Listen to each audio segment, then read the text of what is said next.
Hello, welcome to a very special International Jazz Day 2024 edition of Harmonious World. What you're listening to now is Alina Bzhezhinska and Tony Kofi and their album Altera Vita, and this is actually the title track. I was delighted to be able to interview Alina, and sadly Tony wasn't able to make it, but I'm hoping that's for another time. So enjoy listening to a little bit of Altera Vita, and I hope you enjoy listening to my conversation with Alina.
Welcome to Harmonious World, Alina Bzhezhinska and Hip Hop Collective, and you've got this new album out with Tony Kofi. So there's a lot of things to talk to you about, and this is my special episode for International Jazz Day on the 30th of April 2024, and I'm very excited to talk to you. Thank you so much for having me here. What a wonderful occasion. Yeah, brilliant. So there's so much to talk, as I say. Can you start by filling me in a bit on your background? Because how you got into jazz harp playing? Because you started as a classical harpist. Yes, like most of us harpist players, we start from kind of academic background. We come from academic background.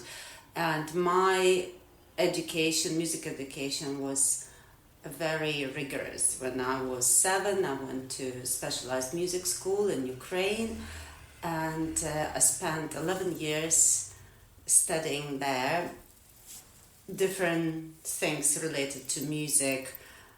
And I'm very lucky in a way that I went to music school and that I did this, because when I finished I had such a great knowledge in music theory and history and harp and piano, but there was something missing, and I was always searching for my own language in music.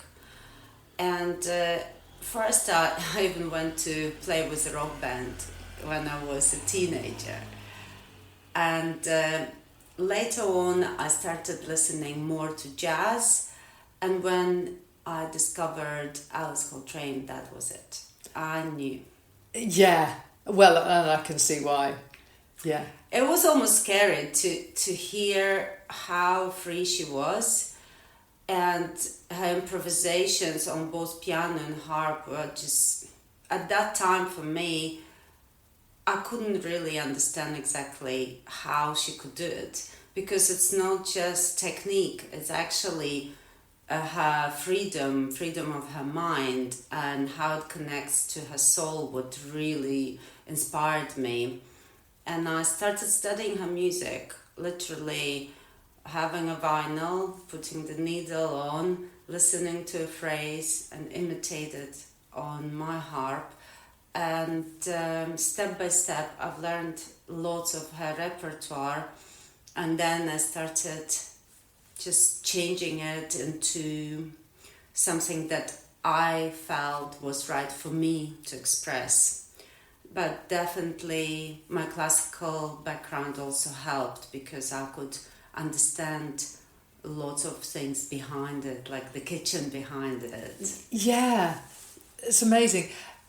I think Alice Coltrane has always bubbled under as a well, especially as a female harpist, jazz harpist.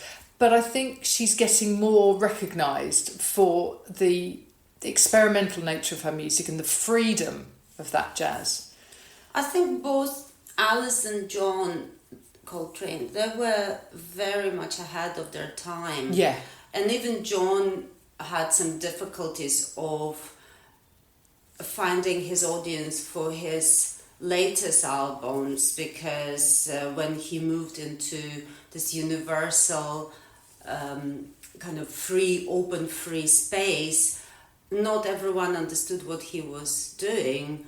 Even his own pianist, McCoy Tyner, at the time left the band because he just couldn't understand where they were going with this.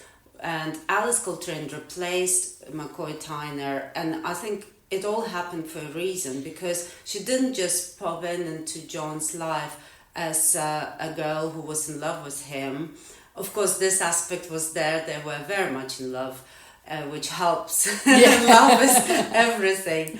But she also studied his work. She was his biggest fan, and she knew everything he was playing and he wrote.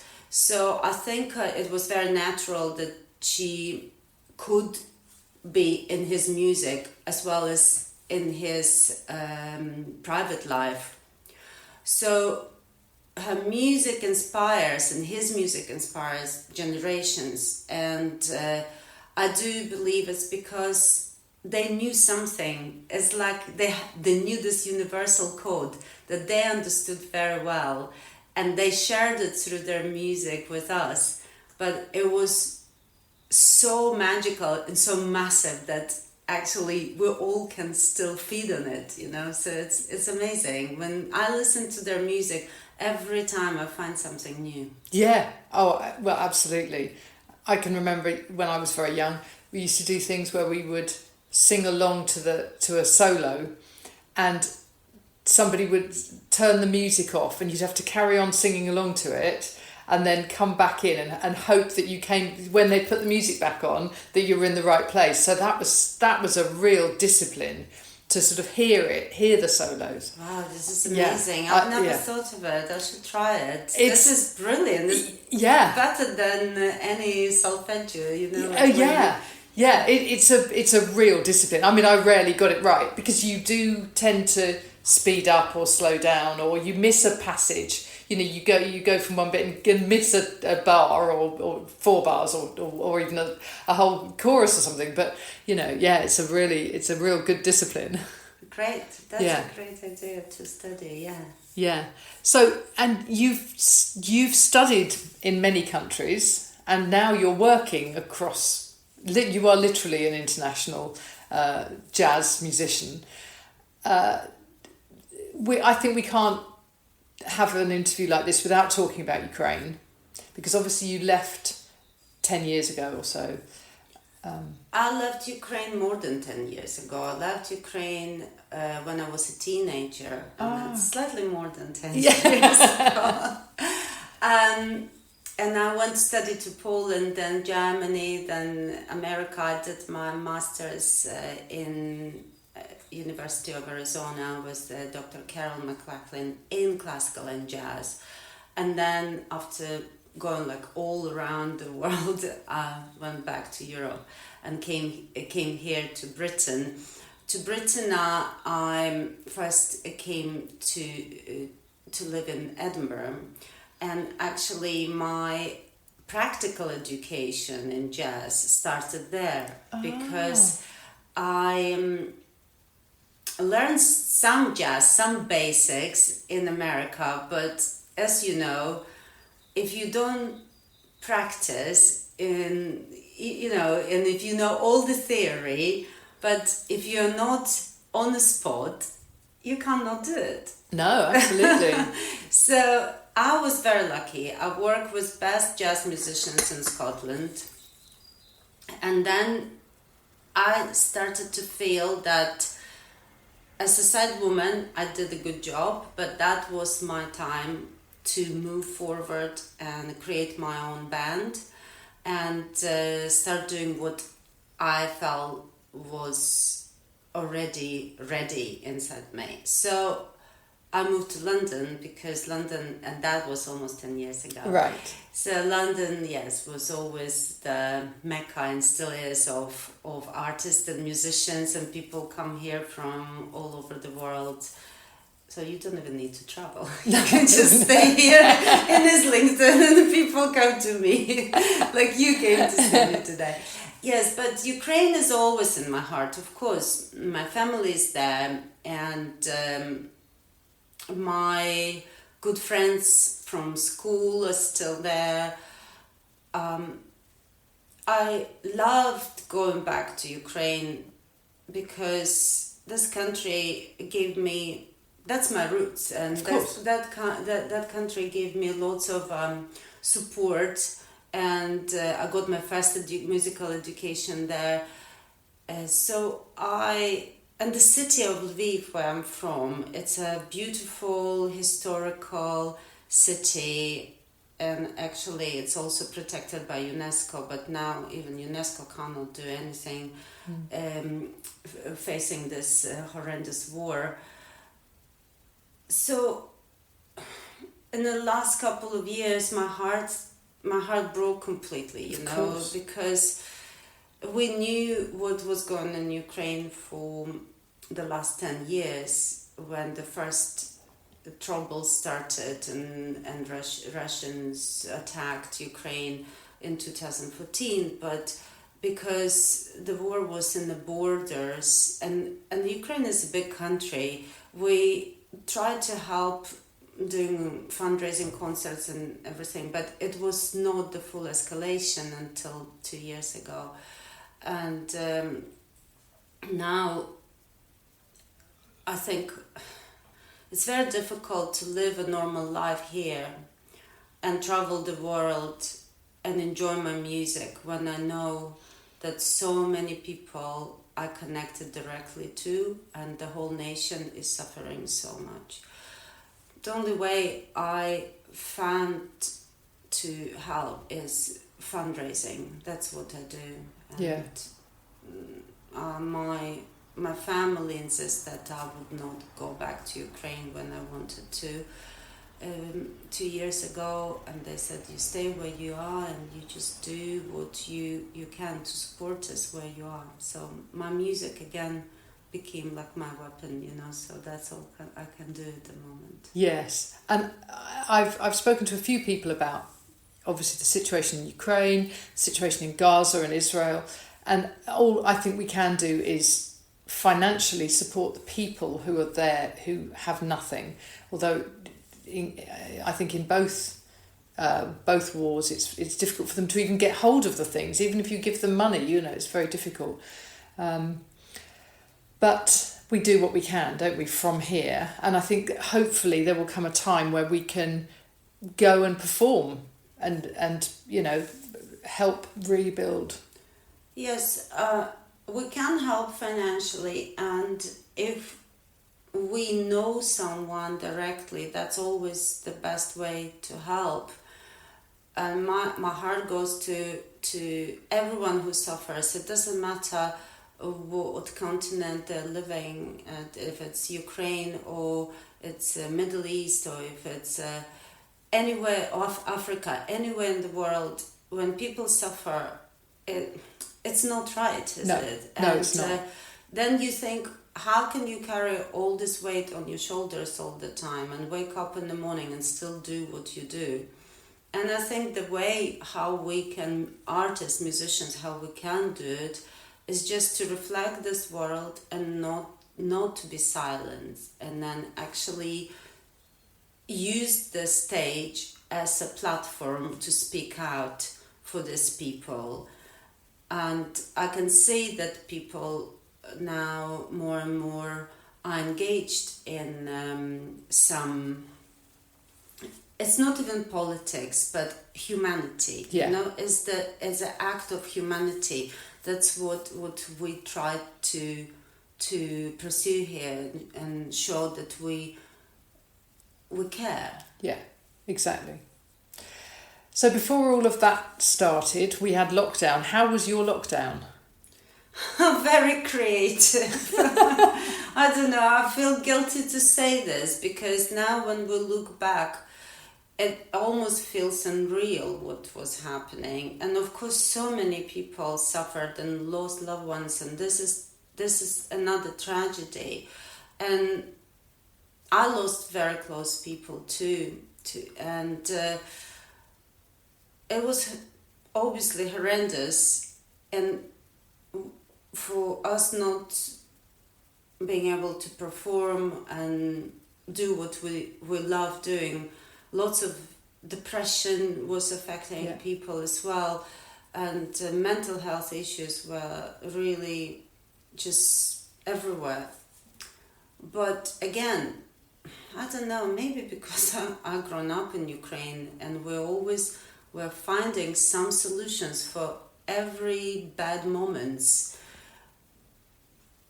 And it comes from generations. It's not just what I've learned as a child. I knew of struggle of my grandparents and great-grandparents who were taken to Siberia, to gulags, who lost all their possessions.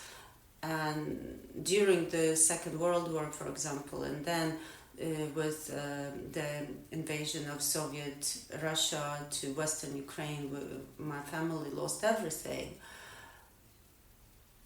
So, but somehow, looking at my grandparents, they still managed, through having very little left in life, but they still managed to live with dignity and find a way, because someone said to me, it will always work out somehow.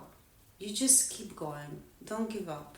And that's something that I think is in my DNA. That's why lockdown was, even though it was such a tragic and very depressive time for many of us, at the same time I turned it around into something creative, and wrote lots of music, and I've done so many performances even from my home, or live streaming performances. And I also did this little everyday mini clips on my social media, sharing with people some recipes, what to cook, what healthy food they can make, or what exercise we can all do, So in a way, or books I read, so, and I did get some comments from my fans and friends saying, you know what, I'm looking forward to see what you come up with, next day, because it actually keeps me going. And I think many people did this, just supporting each other, and that's how we helped each other to get through it. Yeah, that's brilliant. So, Hip Hop Collective, that's a sort of, obviously in the name, it's a collective of musicians who perform around you. In fact, Hip Hop Collective the idea started during the pandemic, and it was first the name for the platform I created online. And I involved everyone who wanted to be involved. Students who couldn't have lessons one-to-one all over the world, they had their lessons with me. I was inviting prominent artists to talk on this platform or teach. We connected people and musicians from all over the world. So that actually was the first idea of Hip Hop Collective. But then, of course, when we came out from this horrendous time of isolation, and we could actually play and have lessons one-to-one, this platform started deteriorating itself. Actually, it's all natural. I'm not even sad that it stopped, because now we're free to do what we really want to do. Yeah. So, but the idea of collective performances and collective creations was still there. So I just put it into the live performances and started inviting people working with me directly on different projects, and that's what Hip Hop Collective is now. Right. Okay, that's brilliant. And obviously we're coming round to talking about the new album. So, and it's, the artwork is stunning. The music is amazing. So, Altera Vita, which means another life, is that right? Yes. Okay, and it's you and Tony Kofi, sax player. Correct. Yeah.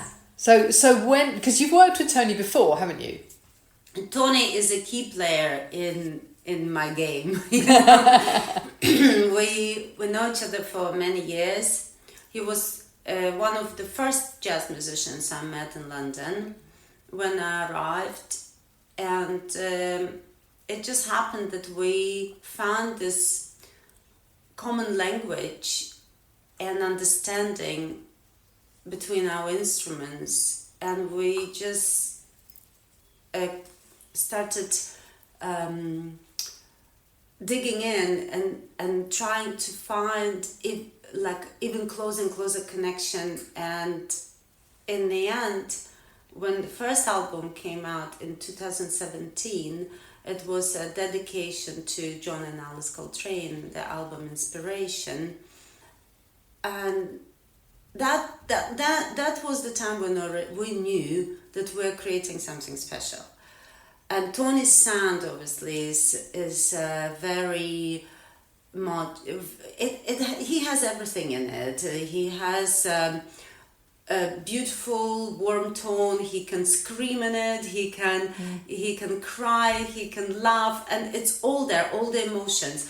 And the harp is actually, it's like little symphony orchestra itself too, because it has a bass. It can imitate lots of natural sounds of nature. And also it has I can comp, I can play melodies. So actually together these two instruments work so well. So when we did the second album, Reflections, was this big hip hop collective ensemble involving 12 people. Tony was in it as well. I had a bigger brass section too. And then after this kind of very big group, I felt, and Tony felt as well, that something more intimate, more vulnerable would be right to explore. And we also got this inspiration from Pharoah Sanders. Yeah. Meeting him and spending some time with him was also very special for us. So when he died in 2022, Tony wrote this tune, Altera Vita, Another Life. And he just came to me and he said, this is the melody, just play along with me. And I remember I was not even I don't know what happened. I was in the mood with Tony, actually. And I was like, nah, I'm not doing it, So I was annoyed about something. And he's like, just sit and play, just sit and play. Because he knows when we play, we never fight. We're always good. We're we're in such harmony. And then I touched the harp and I recorded everything along with him as one take. Really? Yes. And we left it for a little while. And then a few months later, he sent me the tune. And I'm saying, who's the harpist? And he's like, it's you, damn it. I'm like, what? And I'm like, oh my God, did I play this? Can you imagine? Wow. It was just done like spirit, something came over me. And maybe it was Pharoah Sanders looking down, saying, what are you doing, guys? So, and then it was just very organic that after this tune we wanted to do more duets, because everyone who heard this first tune loved what we've done. And also I think it reflects the how people feel now. You know, we have lots of things going on, you know, and lots of worries, and the world is very fragile. So sometimes people just want to get and maybe hold to the loved ones, you know, and be quiet and just find this safety with maybe in a very intimate kind of surroundings. And I think this album gives you this.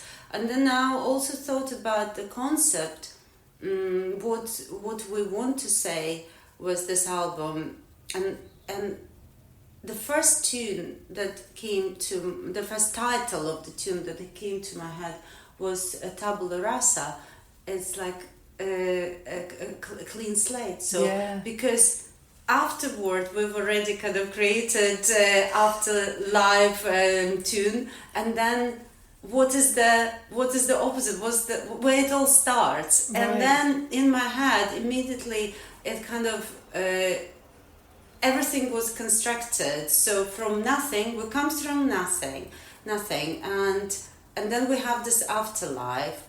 And then, because I did study a little bit of a philosophy school, and I remember that John Locke's theory of tabula rasa. So you start from nothing, and through senses you learn about life, and then obviously you die, and there is another life.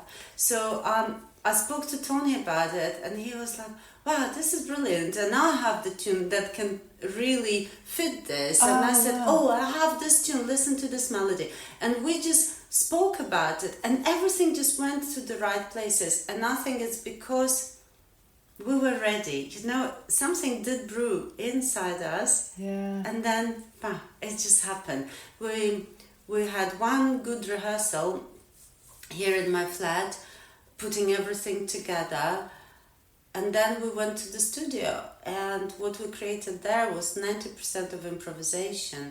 And again, when we finished, we just looked back. We couldn't believe we'd done it. No. It is, I mean, what I've heard so far is stunning. So I've listened sort of in detail several times to Anima, which was the single that came out a few weeks ago.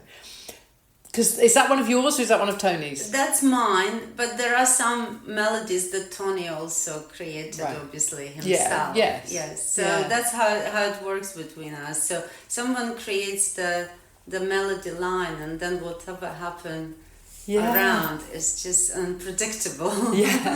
I was hoping that I could talk to Tony about this, but he's busy today. But I'm definitely going to get him on as a guest in the future, because I think he's one of those underrated musicians. He just bubbles under. I see him, you know, every once in a while. I went to an Ian Shaw gig a month or so ago, and he was on there with Ian. And his playing is just lovely, isn't it? And it's interesting that you talk about Coltrane and Pharoah Sanders, because Tony has definitely got his own style, but you can see the influences of both of those in his freedom of playing. He knows he knows when to be quiet.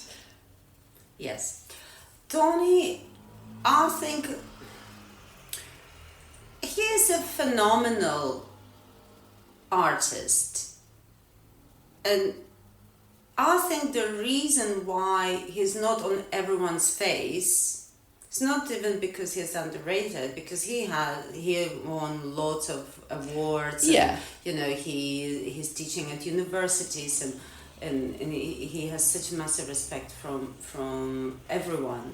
But he's very humble, and for him, music is the most important thing. It's not fame. It's not even money. It's just the sound, and he cares about the sound so much, and that's why people love him in their projects, because when he comes, he delivers, and it's not just he delivers it well, he brings his heart with it. And I learned it from him as well, because you know, coming from classical world, when you have works of other composers and you just need to learn somebody's work and do it really well, basically it's like an imitation. It's not, of course you have to put some of your own things in it, musicality and technique and everything, but I never felt that it was something that I could use my own language and it comes totally from the heart.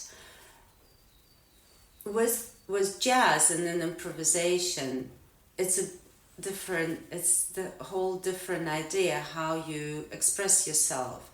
And working with Tony, I also learned even more freedom. This first freedom, what I was talking about, listening in Alice Coltrane, John Coltrane albums, and other artists that I admire a lot.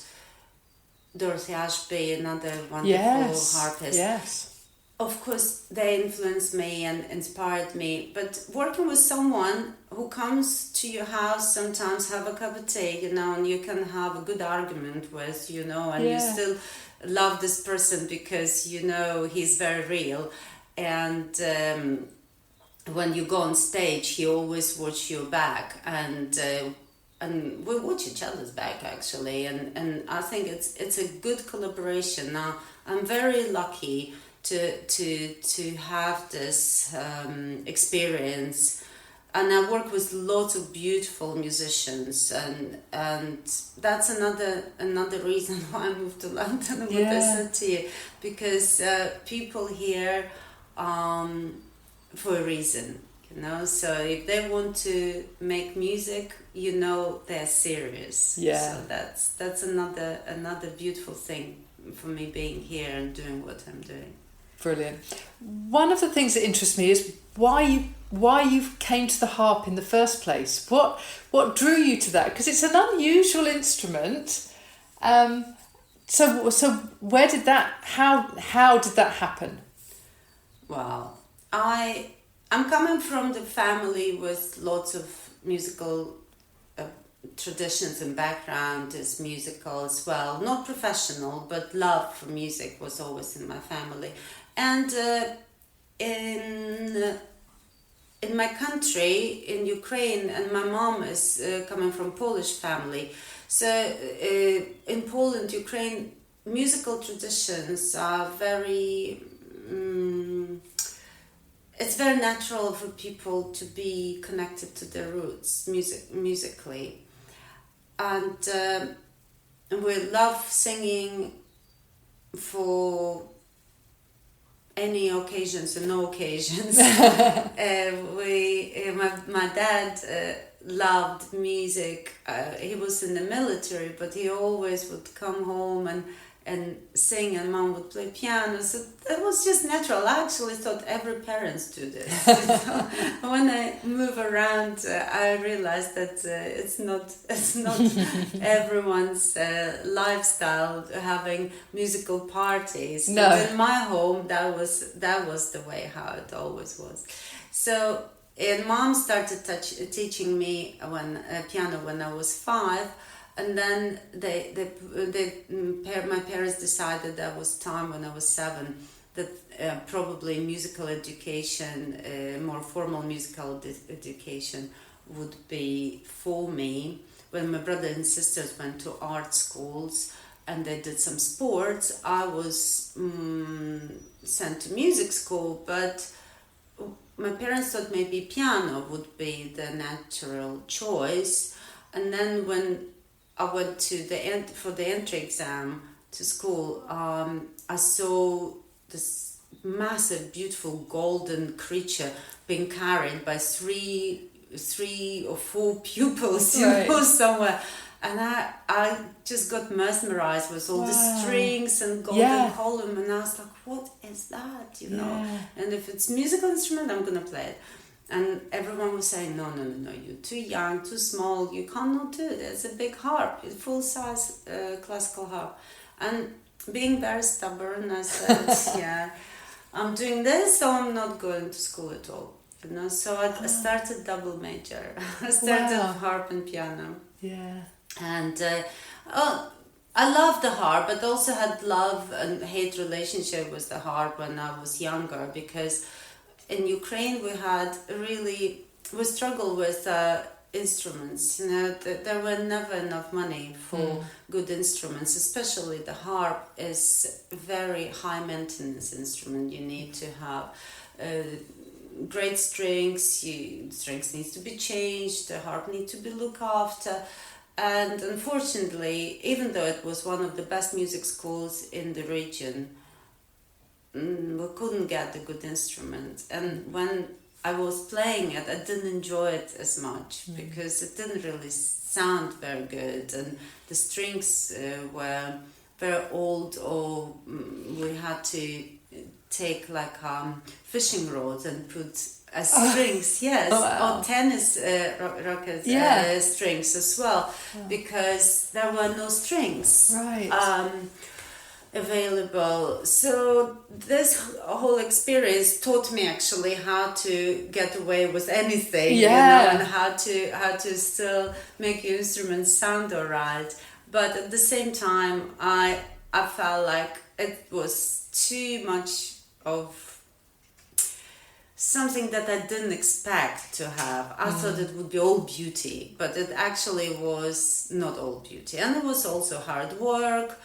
And I gave up music for like 7 months after high school, and I went to work on a radio station and had my music program in the radio. I was very happy. I loved doing this broadcasting there in Ukraine. It was one of the first independent radios after Soviet Union collapse. So it was beautiful.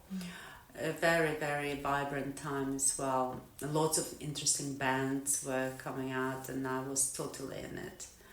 But something started to bug me, and I went back to harp, and I got scholarship to study in Warsaw, and I always wanted to go to Poland to live at least for some time because of my ancestors, and I wanted to speak the language. I wanted to feel Polish, because when I was in Ukraine, people were saying, "Oh, it's this Polish girl," and then I went to Poland, and people were saying, "Oh, it's this Ukrainian girl." So I think being just a citizen of the world probably suits me the most. That's why I live in London.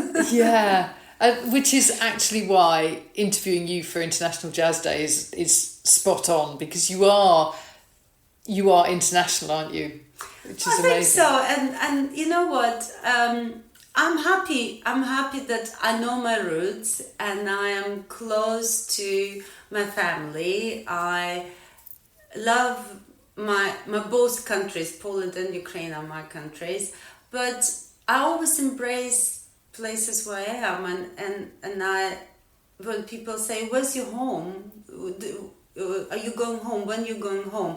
And I'm thinking, home is where I am, that's probably how I can describe myself. Yeah. And jazz, again, it's a very suitable language of expressing myself and being just the soul that goes around the world and enjoys life, enjoys people. I love speaking languages. I love learning languages. And other people's cultures. I think speaking through jazz also helps me to connect to people, because we go and play in different countries, and the audience totally understands what we're trying to say, and it's very beautiful. It really is, precious, isn't it? Really. Yeah, fantastic. Talk to me about the artwork for the album. Artwork is by my very old, really great friend Yuri Vaskovich, who is a German by passport and Ukrainian by roots and heart. Oh. He lives in Munich, and when I studied there with Professor Helga Stork, I met him and his family, and they helped me quite a lot, because I didn't know German when I moved there, and I didn't know many people. In fact, I didn't know anyone, only my professor I met before. And it was a very tough time. I was waiting for a scholarship, and I was very poor. And I was contemplating if I made the right choice to be there, because I was already making some quite good money in Warsaw, and I work as a freelance there. But I had jobs in the National Theatre and Opera House. But like I said to you, something bugged me, and I had to do something else. And I went to study with Helga Stork. I met Vescovich's family, and Jura always was drawing at home, and he had this extra room in the back, and I rented this room from his family, and that's how I sometimes would come out and have a little peek how he was actually making this art.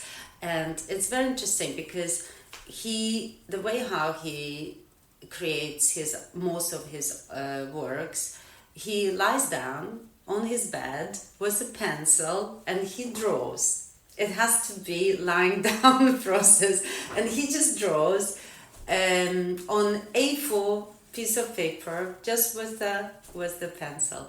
And then when the drawing is ready, he has this massive machine of printer, of professional printer with different colors. He experiments, and then he uses different colors and prints to see what comes out. And that's, in a way, it's also like an improvisation in jazz, because he puts all the ideas there, and what comes out, it's total jazz. So when I first saw his works, I never thought I would use them for my music, but it was very organic. When I was looking for the album cover, I looked through different things, and this work in particular really resonated, and Tony loves it too, so we just decided to use it. So that's how the story of this album. I have lots of Jura's work in here as well. So I think for the next album I might use his art as well, because I have already things that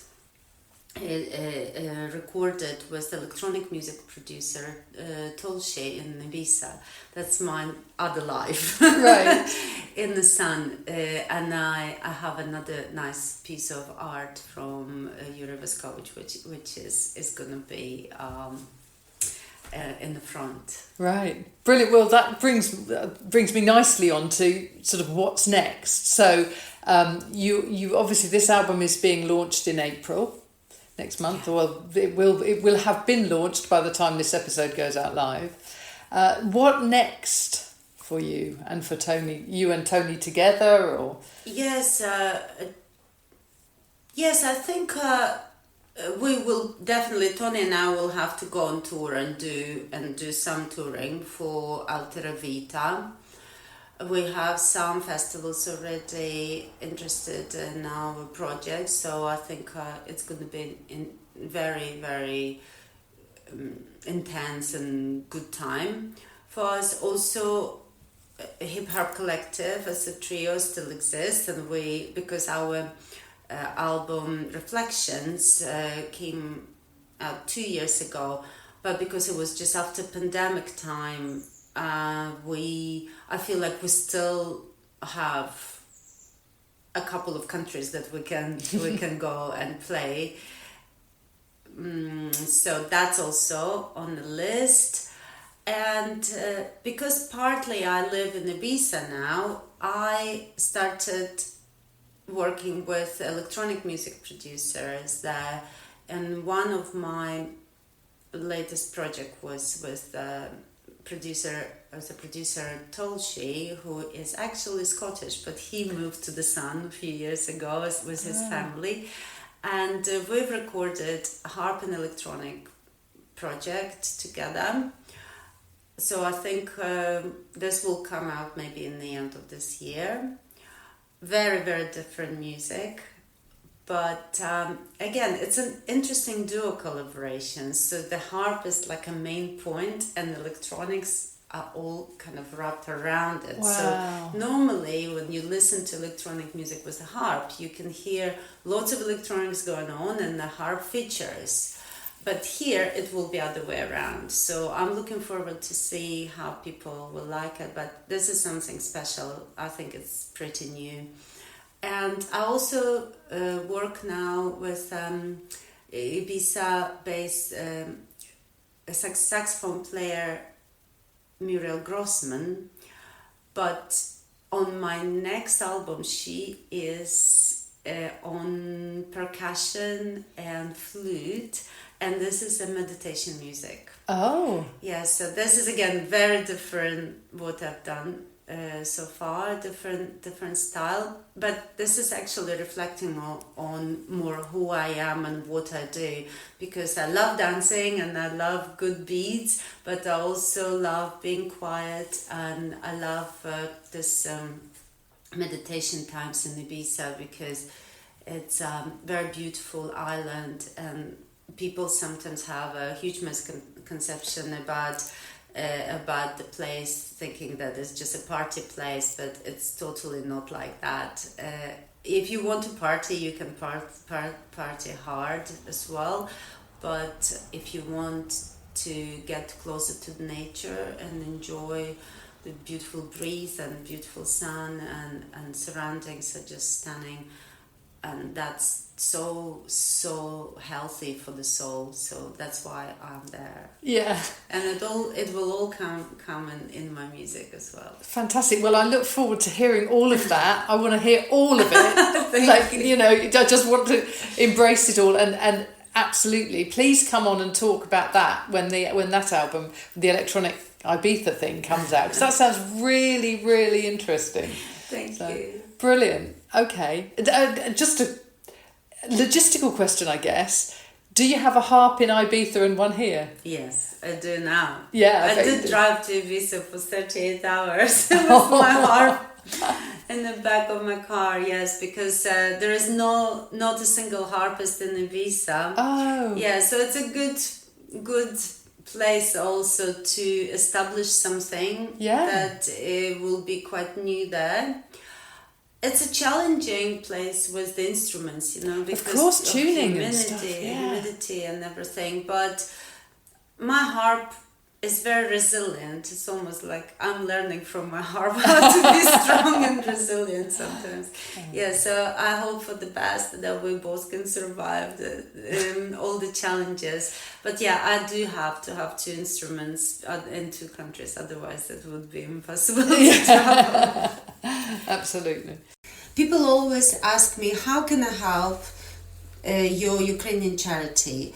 And obviously they can come to our concerts, and we'll always put some money from the concerts to the charities I support. But also I've created merchandise, and there's t-shirts and bags that people can buy on my Bandcamp. It's Alina Hip Harp Bandcamp, and if you can order, I will send it to you directly, and all the profit from this these things that you buy will go directly to charities. One that supports children, refugees in Ukraine who are going through art programs for art therapy. And another charity I recently started to support is an animal charity, animals that are rescued from the war zone. Well, fantastic. Well, thank you so much. It's been a real pleasure to talk to you. And there's lots more I want to talk to you about, but save that for the next time. Thank you so much for having me. It's such a pleasure talking to you. Thank you.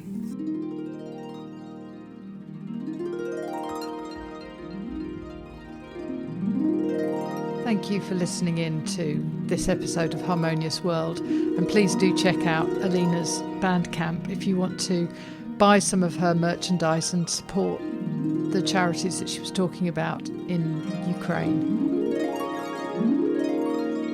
Happy International Jazz Day to you all, and I hope that this finds you well. What you're listening to now is Anima Breathe from Alina Bzhezhinska and Tony Kofi's latest album, Altera Vita. So once again, happy International Jazz Day. Have a great week and thank you for joining me once more.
Thank you for listening to the latest episode of Harmonious World. My name is Hilary Seabrook and it's a great delight to bring this series of discussions with musicians and composers and writers and all sorts of people to you. Obviously, there's no point in having a podcast if people aren't listening, and I'm very grateful to my listeners for doing so. Thanks also to Joe English for composing and performing this new theme tune. So wherever you get your podcast, you can leave a review. You can share this with your friends and family, either as a link or on social media and that sort of thing. I'd be really grateful for that. Don't forget that you can subscribe now. There's a link wherever you get your podcasts. So have a great week, and please remember why I started this, which is just to try and make the world a little more harmonious. Thanks for listening to Harmonious World.